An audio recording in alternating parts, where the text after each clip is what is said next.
to the fall of the Soviet Union. Ukraine becomes independent.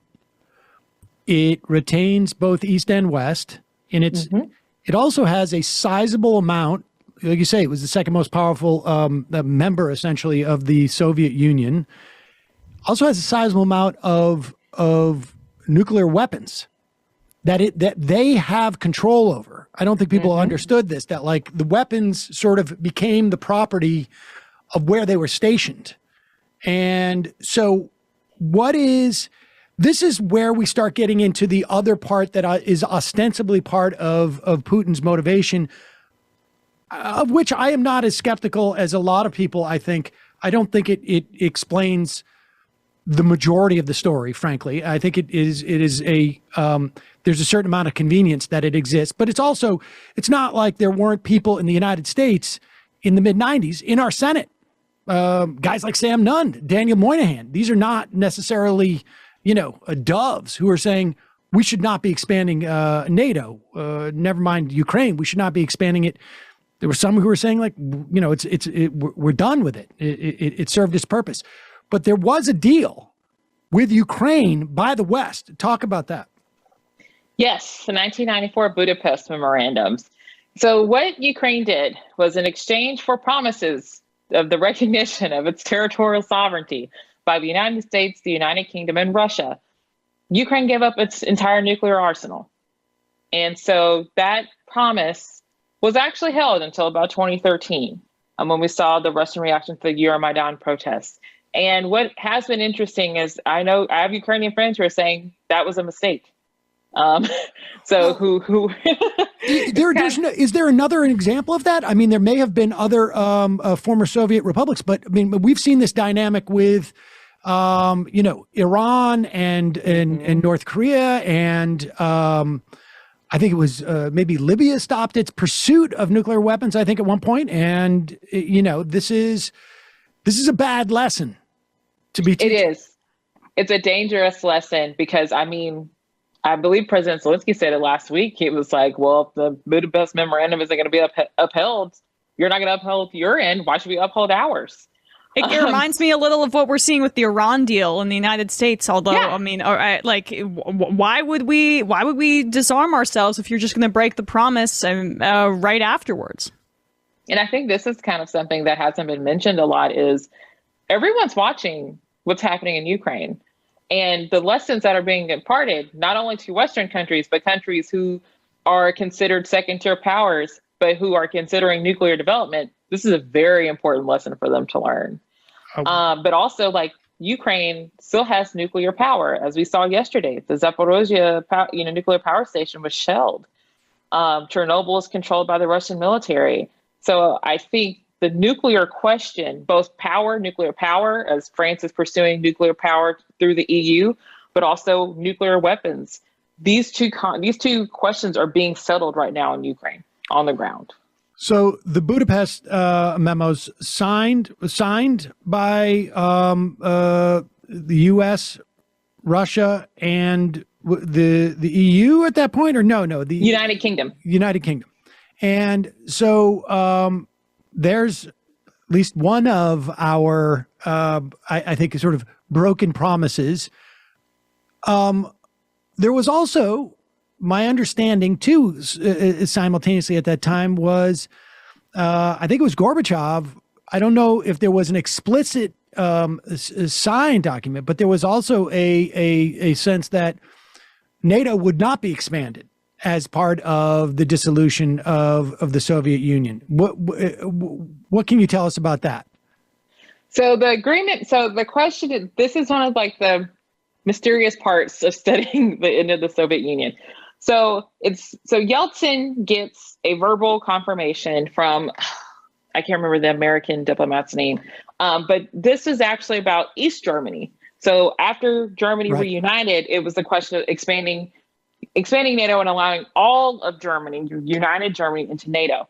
And so NATO is an important question, but I think what's interesting now is we're seeing the limits of NATO in the current Russian invasion of Ukraine. But also, Ukraine hasn't really pursued NATO, like joining NATO. It wasn't actually popular in Ukraine. It has never been more popular in the past 2 weeks, so that's the problem. But yeah, Ukrainian public opinion has actually been split on NATO for years. But it was after Euromaidan in which Ukraine decided, and I believe they've added to the constitution, that they would pursue joining NATO. It was after the Russian incursion in 2013. I argue like the EU is much more important to Ukraine and has been. So if you remember the news in 2013, I came back from Ukraine a couple of months before the Euromaidan protests started. And so the Euromaidan protests started because President Yanukovych, he did not sign the EU association agreement. And the thinking was, this is because Putin, he was, pro-Russian, very aligned with Putin, that Putin had pretty much told him not to. So you start seeing popular protests springing up all around Ukraine, particularly in Maidan na Zholosty, or the Independence Square. And so these protests happen, but Yanukovych uses the special forces and they kill 100 civilians. These are called the Heavenly 100. And every year they celebrate, these 100 civilians who were killed by the special forces. So the protests get bigger, they spread across more of Ukraine, and Yanukovych ends up fleeing to Russia. And I think he spent some time in Belarus. So you have the new, Ukrainian government that's elected, that's put together. And so this is when... And I'm sorry, can I just stop you there? In terms of the protests, how were they dispersed east-west? So a lot in the west, also really strong in the east, like Kiev is in the middle, but Kharkiv, Odessa, they're spread throughout Ukraine, but they're very heavy in Western Ukraine, which makes sense because Western Ukraine has very strong ties to Poland, which is also, trying to join the EU. So when you have a new Ukrainian government that's formed, they held elections, and this is when interesting things start happening. Interesting if you are a historian and you're a nerd, not interesting if you have to live through these, right. situations. So two things happen. Luhansk and Donetsk. So in Russian, there's a word in Ukrainian, it's called oblast. So if you think about an oblast, it's like a super region. So you have Luhansk and Donetsk oblasts, and within Luhansk and Donetsk, you have smaller sections like counties, also called Luhansk and Donetsk, which is why sometimes Russian Ukrainian just makes more sense. So these two regions, these two counties in these regions, Luhansk and Donetsk, they are called breakaway regions or occupied regions, depending on where you are. So you have pro-Russian forces there who are armed by Russia, and they start fighting against Ukrainian forces. So these two places are disputed. But within these two places, you also have thousands of Ukrainians who live and work and are just trying to exist within that. Those become the basis for the war that we see, right now. But also you have the annexation of Crimea. So in 2014, you have a memorandum, which was totally unfair. Besides the fact that election officials weren't even able to watch, they were nowhere near where the elections was happening. The boxes were clear, they were outside, and you had little green men, because they weren't recognizing themselves as Russian, but everyone knew they were Russian military, pointing guns at you as you voted. So Crimea is forcibly annexed by Ukraine. This is illegal, but it still happens.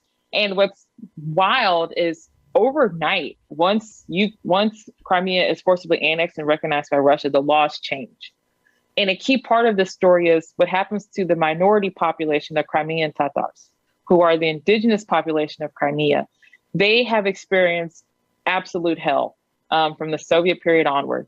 They were forcibly deported by the Stalinist government. Many of them were sent to Central Asia. Many of them died. And once the Soviet Union collapses, they're able to come back to Crimea. And so since then, since the Russian takeover in 2014, their community leaders have been oppressed. They've been thrown into prison. Their religious practices have been repressed by the Russian government, and many of them have had to leave and go into exile. Many of them in mainland Ukraine, but also many in Canada. So these processes that we're seeing now, I will fundamentally argue, are because of what happened in 2013 and 2014. Well, and so in terms of like the pro-Russian sentiment in Crimea, like, do you think that that's overblown in terms of, because you're basically saying that there are indigenous populations in Crimea that are being silenced in terms of like the sentiment when it's when we're looking at, I guess, a postmortem of what happened in 2013 and 2014. Absolutely. And so there are pro-Russian, pro-Putin forces in like Luhansk and Donetsk and Crimea. But so the problem is with Crimea, the Russian population in Crimea is a result of the deportation of Crimean Tatars. It's another form of like new settler colonization.